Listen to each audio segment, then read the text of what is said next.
खरं तर जरांगेचा पोलीस प्रशासन गृहविभाग बंदोबस्त करत नाही तोपर्यंत मराठा ओबीसी वातावरण शांत होणार नाही. कारण की मराठा ओबीसी हा वाद पाहिजे तेवढा नाही, परंतु वेळोवेळी त्याच्यामध्ये म्हणजे कुठंतरी याच्यामध्ये आगीमध्ये पेट्रोल किंवा तेल टाकण्याचं काम जरांगे सातत्यानं करत आहेत. आता कालचं सुद्धा एक प्रकरण आहे त्या लोणार तालुक्यामधलं छत्रपती शिवरायांच्या पुतळ्याविषयी.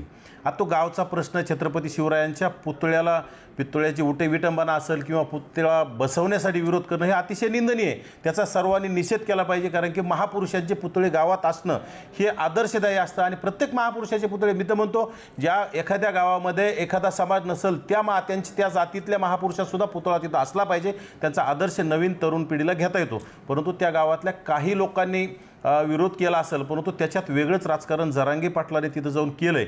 ते अतिशय चुकीचं आहे. आणि तिथं त्यांची जी भाषा आहे की कुठंतरी आम्ही तुमच्या महापुरुषांचे पुतळे काढले तर चालतील का, आम्ही तुमचे महापुरुषांचे चौकं काढून टाकले तर चालतील का, ही भाषा म्हणजे हुकुमशाही आणि दादागिरीची भाषा झाली. ही अतिशय, तुम्ही तिथं पेटवायला गेले होते का विजवायला गेले होते? ह्यासारख्या जबाबदार माणसांनी, ज्याला पूर्ण राज्यातील मराठा समाजाचं तुम्ही स्वतःला मशिया म्हणून घेता, तुम्ही मराठा समाजाचे प्रमुख म्हणून घ्यायला लागले आणि तुम्ही तिथं जाऊन जर वाद वाढवण्यासाठी तुम्ही जर तिथं पेटवण्याचं जर काम करत असेल तर हे अतिशय निंदनीय. हे प्रशासनाने याच्याकडे जाणीवपूर्वक लक्ष दिलं पाहिजे. आणि खरं तर यामध्ये कुणीही त्या घटनेला पाठीशी घालत नाही. त्या छत्रपती शिवरायांच्या पुतळ्याला विरोध करणाऱ्याला कोणी पाठीशी घालणार नाही. कारण की छत्रपती शिवरायांच्या महाराष्ट्रात ह्या घटना घडल्याच नाही पाहिजे.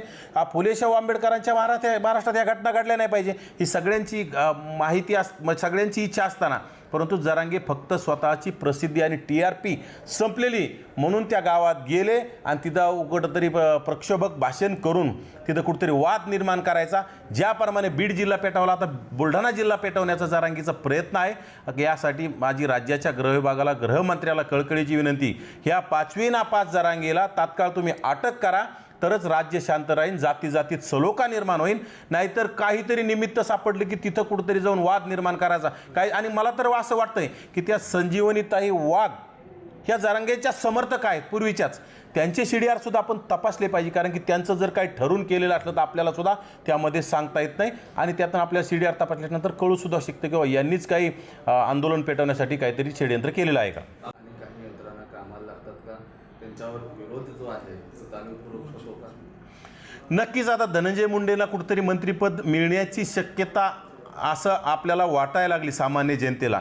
त्यामुळंच कुठंतरी जरांगेला कोणीतरी सुपारी दिली असेल. आणि जरांगे सुपारी बाजाचे, ही पूर्वीपासून सुपाऱ्या घेऊन सुपाऱ्या वाजवणारा आहे. अंजली दमाने असतील, जरांगे असतील, हे लोक सुपाऱ्या घेऊन कुठंतरी प्रत्येक नेत्यांना आणि विशेषतः OBC नेत्यांना मलिन करायचं, टार्गेट करायचं, त्यांना सत्तेपासून दूर ठेवायचं, हे त्यांचा प्रयत्न आहे. तो केविलवाना प्रयत्न आहे, त्याच्यात त्यांना अपयश येणार. परंतु याच्यामध्ये जाती तेढ निर्माण होते. आता कुठंतरी समाज एकमेकाला बोलायला लागले, समाज एकमेकाच्या सुखदुःखात जायला सुरुवात झाली. याला पुन्हा त्याच्यामध्ये वाद निर्माण करायचं हे अतिशय चुकीचं आहे. आणि ते येणाऱ्या काळात समाजाने, मराठा समाजाच्या तरुणांनी, सुशिक्षित तरुणांनी आणि विद्वान लोकांनी हे थोडा अभ्यास केला पाहिजे. आणि जरांगेला ह्या गोष्टीपासून थोडं बाजूला ठेवलं ना तर नक्कीच पूर्वीसारखे दिवस आलेले तुम्हाला फुले शाहू आंबेडकरांचा महाराष्ट्र पाहायला तुम्हाला मिळेल.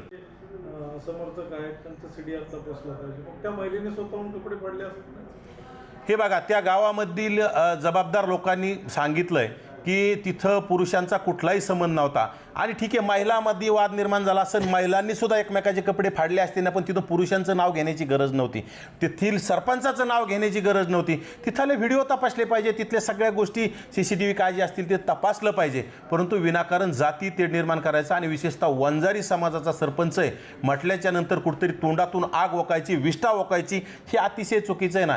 त्या घटनेकडे जातीय न पाहता कुठेतरी महापुरुषांना त्या 4-2 लोकांनी विरोध केला असेल त्याला अटक होईल. अटक झालेली काही लोकांना जी राहिली असेल त्यांना होईल. त्यांच्यावर कायदेशीर कारवाई व्हायची ती होत राहील. न्यायालय आहे, गृहविभाग आहे.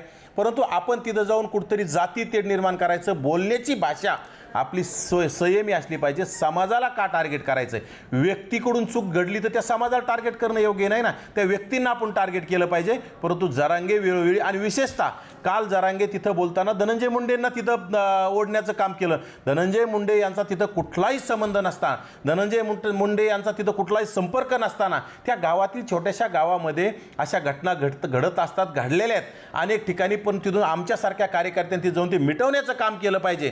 परंतु त्यामध्ये त्याच्यामध्ये नेत्यांना वाढायचा आणि वाद निर्माण करायचा आणि कुठंतरी लाभार्थी टोळी बनायचं, कुठंतरी जातीला एकदम खालच्या पातळीचं बोलायचं. हे अतिशय चुकीचं आहे. आम्ही तुमच्या महिलांचे कपडे फाडले तर चालतील का? म्हणजे तुमच्या विचार आहेत की ओबीसींच्या महिलांचे कपडे फाडायचे तुमच्या डोक्यात आहे का? तुम्ही आमच्या महापुरुषांचे पुतळे पाडले तर चालतील का? म्हणजे तुमच्या डोक्यात आहे का? आमच्या बाकी महापुरुषांना जात नसते, पण तुम्ही जर जातीत आणत असाल तर हे जरांगेने अगोदर लक्षात आणलं पाहिजे. छत्रपती शिवरायांची पहिली शिवजयंती महात्मा ज्योतिराव फुलेंनी रायगडावर जाऊन काट्या कोपाट्या तोडून साजरी केली. हे जरांगेने अगोदर डोक्यात आणावं आणि नंतर बोललं पाहिजे. विनाकारण जातीत शिवरायांना एका जातीत शिवरायांना आणून शिवरायांना संपवण्याचं काम जरांगेने करू नये. छत्रपती शिवरायांची जागा जरांगेंना मिळणार नाही.